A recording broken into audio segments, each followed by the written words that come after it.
ನಮಸ್ಕಾರ ಸ್ನೇಹಿತರೆ, ನಿಮಗೆಲ್ಲರಿಗೂ ಕೂಡ ನಮ್ಮ ಯೂಟ್ಯೂಬ್ ಚಾನಲ್ಗೆ ಸ್ವಾಗತ.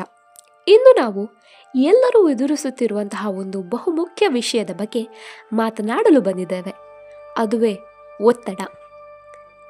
ಇಂದಿನ ಜೀವನ ಶೈಲಿಯಲ್ಲಿ ಒತ್ತಡವು ನಮ್ಮ ಜೀವನದ ಒಂದು ಮುಖ್ಯ ಭಾಗವಾಗಿ ಹೋಗಿದೆ. ವಿದ್ಯಾರ್ಥಿಗಳಿಗಾಗಲಿ, ಉದ್ಯೋಗದಲ್ಲಿರುವವರಿಗಾಗಲಿ, ಮನೆಯಲ್ಲಿರುವ ಮಹಿಳೆಯರಿಗಾಗಲಿ ಎಲ್ಲರಿಗೂ ಕೂಡ ಯಾವುದೋ ಒಂದು ರೀತಿಯಲ್ಲಿ ಒತ್ತಡ ಇರ್ತದೆ. ಆದರೆ ಮುಖ್ಯವಾದುದು ಏನಂದರೆ ನಾವು ಆ ಒತ್ತಡವನ್ನು ಹೇಗೆ ನಿಭಾಯಿಸುತ್ತೇವೆ ಎಂಬುದು. ಮೊದಲು ನಾವು ಒತ್ತಡ ಅಂದರೆ ಏನು ಎಂಬುದನ್ನು ಸರಳವಾಗಿ ಅರ್ಥ ಮಾಡಿಕೊಳ್ಳೋಣ. ಒತ್ತಡ ಎಂದರೆ ನಮ್ಮ ಮನಸ್ಸಿಗೆ ಅಥವಾ ದೇಹಕ್ಕೆ ಬರುವ ಒತ್ತಡದ ಭಾವನೆ. ನಾವು ಯಾವಾಗಲಾದರೂ ಭಯ ಪಡ್ತೇವೆ, ಕಳವಳಗೊಳ್ತೇವೆ ಅಥವಾ ಒತ್ತಡದಲ್ಲಿರ್ತೇವೆ. ಇದನ್ನೇ ಸ್ಟ್ರೆಸ್ ಎನ್ನುತ್ತೇವೆ. ಸ್ನೇಹಿತರೆ, ಒತ್ತಡ ಬರುವುದು ತಪ್ಪಲ್ಲ, ಆದರೆ ಅದನ್ನು ಸರಿಯಾಗಿ ನಿರ್ವಹಿಸದಿದ್ದರೆ ಅದು ನಮ್ಮ ಆರೋಗ್ಯಕ್ಕೂ ಜೀವನಕ್ಕೂ ಹಾನಿಕರವಾಗಬಹುದು. ಹಾಗಾದರೆ ನಾವು ಒತ್ತಡವನ್ನು ಹೇಗೆ ನಿಯಂತ್ರಿಸಬಹುದು ಎಂಬುದನ್ನು ತಿಳಿದುಕೊಳ್ಳೋಣ. ಮೊದಲನೆಯದು ಸಕಾರಾತ್ಮಕ ಚಿಂತನೆ. ನಾವು ಯಾವಾಗಲೂ ನಕಾರಾತ್ಮಕವಾಗಿ ಯೋಚಿಸುತ್ತಿದ್ದರೆ ನಮ್ಮ ಒತ್ತಡ ಹೆಚ್ಚಾಗುತ್ತದೆ. ಆದ್ದರಿಂದ ಯಾವಾಗಲೂ ಸಕಾರಾತ್ಮಕವಾಗಿ ಯೋಚಿಸುವ ಅಭ್ಯಾಸವನ್ನು ಬೆಳೆಸಬೇಕು. ನಾವು ಮಾತನಾಡಬಹುದು, ನನಗೆ ಸಾಧ್ಯ ಎಂಬ ವಿಶ್ವಾಸ ನಮ್ಮ ಒಳಗಿರಬೇಕು ಅಷ್ಟೆ. ಎರಡನೆಯದು ಸಮಯವನ್ನು ಸರಿಯಾಗಿ ಬಳಸುವುದು. ಅನೇಕ ಬಾರಿ ನಾವು ಸಮಯವನ್ನು ಸರಿಯಾಗಿ ಬಳಸದ ಕಾರಣ ಒತ್ತಡಕ್ಕೆ ಒಳಗಾಗ್ತೇವೆ. ಕೆಲಸಗಳನ್ನು ಸಮಯಕ್ಕೆ ಸರಿಯಾಗಿ ಮುಗಿಸದೇ ಇದ್ದರೆ ಕೊನೆಯ ಕ್ಷಣದಲ್ಲಿ ಒತ್ತಡ ಹೆಚ್ಚಾಗ್ತದೆ. ಆದ್ದರಿಂದ ನಿಮ್ಮ ದಿನಚರಿಯನ್ನು ಯೋಜನೆ ಮಾಡಿಕೊಳ್ಳಿ. ಮೂರನೆಯದ್ದು ನಿತ್ಯ ವ್ಯಾಯಾಮ. ವ್ಯಾಯಾಮ ನಮ್ಮ ದೇಹಕ್ಕೂ ಮನಸ್ಸಿಗೂ ಬಹಳ ಒಳ್ಳೆಯದು.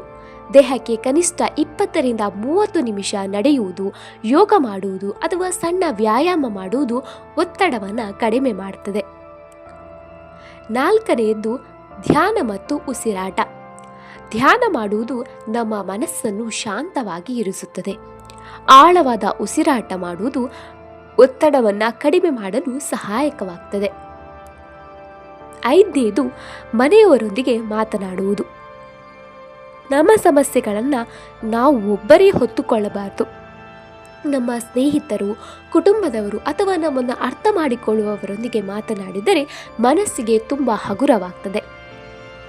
ಆರನೆಯದು ಹವ್ಯಾಸಗಳನ್ನು ಬೆಳೆಸಿಕೊಳ್ಳಿ. ಚಿತ್ರ ಬಿಡಿಸುವುದು, ಹಾಡುವುದು, ಪುಸ್ತಕಗಳನ್ನು ಓದುವುದು, ತೋಟಗಾರಿಕೆ ಇಂತಹ ಹವ್ಯಾಸಗಳು ನಮ್ಮ ಮನಸ್ಸನ್ನು ಸಂತೋಷವಾಗಿ ಇಡ್ತವೆ. ಅದು ಒತ್ತಡವನ್ನು ಕಡಿಮೆ ಮಾಡ್ತದೆ. ಏಳನೆಯದು ಸರಿಯಾದ ನಿದ್ರೆ. ನಿದ್ರೆ ಕಡಿಮೆ ಆಗಿದ್ದರೆ ಒತ್ತಡ ಹೆಚ್ಚಾಗ್ತದೆ. ದಿನಕ್ಕೆ ಕನಿಷ್ಠ 7ರಿಂದ 8 ಗಂಟೆ ನಿದ್ರೆ ಅವಶ್ಯಕ. ಎಂಟನೆಯದು ನಿಮ್ಮನ್ನು ನೀವು ಪ್ರೀತಿಸಿ. ನಾವು ಎಲ್ಲರನ್ನ ಪ್ರೀತಿಸ್ತೇವೆ, ಆದರೆ ನಮ್ಮನ್ನು ನಾವು ಪ್ರೀತಿಸುವುದನ್ನು ಮರೆತು ಬಿಡ್ತೇವೆ. ನಿಮ್ಮ ಆರೋಗ್ಯ, ನಿಮ್ಮ ಸಂತೋಷ ಇವುಗಳಿಗೆ ಮಹತ್ವವನ್ನು ನೀಡಿ. ಸ್ನೇಹಿತರೆ, ಜೀವನದಲ್ಲಿ ಸಮಸ್ಯೆಗಳು ಬರುತ್ತಲೇ ಇರ್ತವೆ. ಆದರೆ ಅವು ನಮ್ಮನ್ನು ಕುಗ್ಗಿಸಲು ಅಲ್ಲ, ನಮ್ಮನ್ನು ಬಲಿಷ್ಠರನ್ನಾಗಿಸಲು. ನಿಮ್ಮ ಜೀವನದಲ್ಲಿ ಎಷ್ಟು ಒತ್ತಡ ಬಂದರೂ ನೀವು ನಿಮ್ಮ ಮನಸ್ಸನ್ನು ಕಳೆದುಕೊಳ್ಬೇಡಿ. ನೆನಪಿಟ್ಟುಕೊಳ್ಳಿ, ಇದೂ ಕೂಡ ಕಳೆಯುತ್ತದೆ. ಒತ್ತಡವನ್ನು ಶತ್ರುವಾಗಿ ನೋಡಬೇಡಿ, ಅದನ್ನು ಒಂದು ಸವಾಲಾಗಿ ನೋಡಿ. ಆ ಸವಾಲನ್ನು ನೀವು ಗೆಲ್ಲಬಹುದು. ಕೊನೆಯಲ್ಲಿ ನಾನು ನಿಮಗೆ ಒಂದು ಮಾತನ್ನು ಹೇಳ್ತೇನೆ. ನೀವು ನಿಮ್ಮ ಜೀವನದ ನಾಯಕರು. ನಿಮ್ಮ ಮನಸ್ಸನ್ನು ನೀವು ನಿಯಂತ್ರಿಸಬಹುದು, ನಿಮ್ಮ ಭವಿಷ್ಯವನ್ನು ನೀವು ನಿರ್ಮಿಸಬಹುದು. ಹೀಗಾಗಿ ಸ್ನೇಹಿತರೆ, ಒತ್ತಡಕ್ಕೆ ದಾಸರಾಗಬೇಡಿ, ಅದನ್ನು ನಿಯಂತ್ರಿಸುವ ನಾಯಕರಾಗಿ.